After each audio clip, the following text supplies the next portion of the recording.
Hello বন্ধুরা, আমি প্রিয়াঙ্কা। আজকে তোমাদের সাথে পোলাওয়ের সাথে খাওয়ার জন্য একটা পাতলা চিকেনের রেসিপি শেয়ার করব। প্রথমে কড়াইতে আমি রিফাইন্ড অয়েল আর 1 চামচ ঘি দিয়েছি।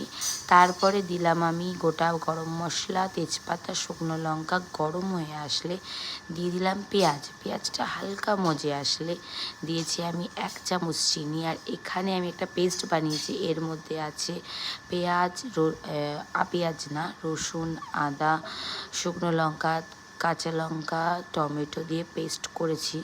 আমি একটু শুকনো লঙ্কা দিই চিকেনে, যাতে ফ্লেভারটা একটু অন্যরকম আসে।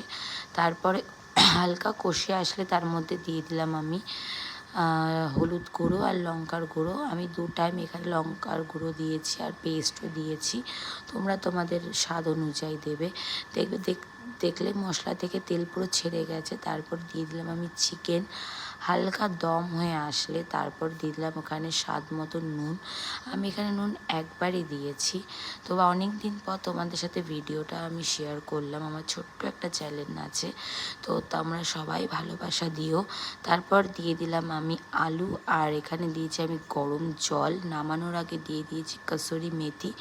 দেখতে তো তোমরা বুঝতেই পারছো, ভীষণ লোভনীয় আর খেতেও সত্যি কথা লোভনীয়। তোমরা এরম করে বাড়িতে ট্রাই করো। টাটা।